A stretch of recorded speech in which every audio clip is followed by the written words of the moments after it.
So మనకు వచ్చే clients ma'am both men and women ఈక్వల్గా వస్తారా మ్యామ్, లేకపోతే ఓన్లీ ఉమెన్ రావడం కానీ ఇలా ఉంటుందా మ్యామ్?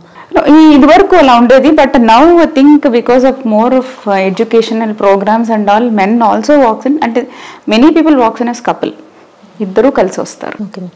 ఎక్కువగా ఎవరిలో చూస్తున్నారు మ్యామ్ ఎక్కువ ఇన్ఫర్టైల్ ప్రాబ్లమ్స్ కానీ, మేల్లో ఫీమేల్లో లేకపోతే ఈక్వల్గా చూస్తున్నాం మ్యామ్ జెండర్? ఇది వరకు అంటే మెన్లో యాక్చువల్లీ 20% to 30% మెన్లో ఫర్టిలిటీ ఉండేది, బట్ మెన్ రెడీగా వచ్చేవారు కాదు because of the social taboos ఈ ప్రాబ్లమ్. బట్ నౌ మేము గ్రాడ్యువల్గా చూడడం ఏంటంటే మెన్ కూడా they want to get treated, they want to get results. So అందుకని మెన్ కూడా మా వాకింగ్ చేస్తున్నారు. It is improved than previously, and that is a better thing. And infertility rate కూడా కొంచెం ఇంక్రీజ్ అయింది మెన్లో. Okay ma'am. ఇది వరకు ఉన్న దాన్ని 25% కంట్రిబ్యూట్ చేసేవారు, ఇప్పుడు ఆల్మోస్ట్ 30 to 40% దాకా మేల్ ఇన్ఫర్టిలిటీ అనేది ఎక్కువైంది మేము చూసే ఓపిడి. ఇదంతా బేసిక్గా ఇప్పుడు లైఫ్ స్టైల్ వల్ల, ఫుడ్ వల్ల అయి ఉంటుందా మ్యామ్? డెఫినెట్లీ చెప్పచ్చు. అంటే ఎక్కువ sedentary lifestyle, smoking, alcohol ఎక్కువ అవడము, సో ఇలాంటివి ఎక్కువ అవడము, అండ్ ఒబిసిటీ ఎక్కువ అవడము. So these are, and stress, work stress ఎక్కువ అవడము. సో వర్క్ స్ట్రెస్ వల్ల వాళ్ళ స్లీప్ ప్యాటర్న్స్లో డిస్టర్బెన్స్ రావడము.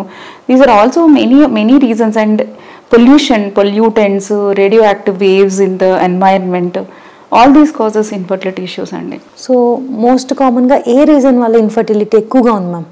అంటే లైక్ విమెన్లో కానీ మెన్లో కానీ మోస్ట్గా ఈ ఇష్యూస్ వల్ల వీళ్ళకి ఇన్ఫర్టిలిటీ ఉంటుంది ప్రాబ్లం అన్నట్టు ఏం మ్యామ్? సైకలాజికల్గా కానీ ఫిజియలాజికల్గా కానీ? సో ఫస్ట్ థింగ్ అనేది ఏజ్ ఆఫ్ మ్యారేజ్ పెరిగింది. యా. సో ఇది వరకు యంగ్ 21, 22కే మెన్, విమెన్, ఇంకా విమెన్ అయితే 17, 18కే పెళ్లి చేసుకునేవారు. సో ఇప్పుడు ఏజ్ ఆఫ్ మ్యారేజ్ అనేది పెరిగింది. So normal base line age of marriage 27, 28 అయింది ఫర్ మెన్. ఇంకా మెన్కి ఇంకొంచెం 30+ అయిపోతుంది. సో ఎప్పుడైతే ఏజ్ ఆఫ్ మ్యారేజ్ పెరిగింది, అది ఫస్ట్ రీజన్ కొంచెం ఫర్టిలిటీ రేట్ తగ్గడానికి. And they are choosing their professions above the children. అంటే వాళ్ళు ఫస్ట్ లైఫ్లో సెటిల్ అయ్యి అప్పుడు పిల్లల్ని కందాం అనుకుంటున్నారు. సో అందుకని కూడా ఏజ్ ఆఫ్ ద ఫెర్టిలిటీ అనేది, ఏజ్ అంటే వాళ్ళ కన్సెప్షన్ కావాలి అనుకునే ఏజ్ అయితే పెరుగుతుంది డెఫినెట్గా. అది one of the reasons fertility తగ్గడానికి. అంటే వాళ్ళు ప్లాన్ చేసేసుకునేసరికి అన్ఫార్చునేట్గా స్పర్మ్ కౌంట్ తగ్గిపోవడము, విమెన్లో ఏమో ఎగ్ కౌంట్ తగ్గిపోవడం అనేది జరుగుతుంది. సో అది one of the reasons. And second thing, మన ఎన్వైరన్మెంట్లో పొల్యూషన్ వల్ల ఎండోక్రైన్ డిస్రప్టింగ్ కెమికల్స్ అంటాము.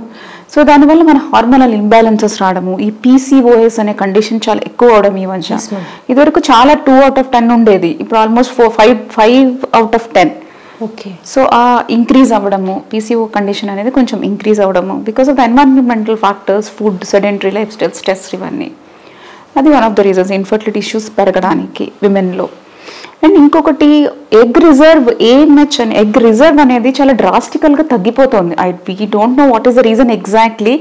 చాలా studies are going on young విమెన్లో కూడా. ఇప్పుడు 27, 28 వాళ్ళలో కూడా చాలా, మేము మా ఓపీడీస్లో వాకిన్ అయ్యే వాళ్ళలో చూస్తున్నాము, చాలా తగ్గిపోతుంది. నార్మల్గా ఆ టైంలో చాలా అట్లీస్ట్ 20 నెంబర్ ఎగ్స్ ఉండాలి బోత్ ఓవరీస్లో కలిపి, బట్ 2-3 ఎగ్స్ ఉండడము అనేది చాలా ఎక్కువగా చూస్తున్నాం. సో దీనికి రీజన్స్ ఏంటి? So much of research is going on. అంటే వాళ్ళు మదర్ కడుపులో ఉండగా ఏమైనా ఎక్స్పోజర్ అది జరిగి ఉంటుందా, ఇలాంటి కామన్ సొసైటల్ ఇష్యూస్ మీద రీసెర్చ్ అయితే జరుగుతుంది. We couldn't come to a conclusion.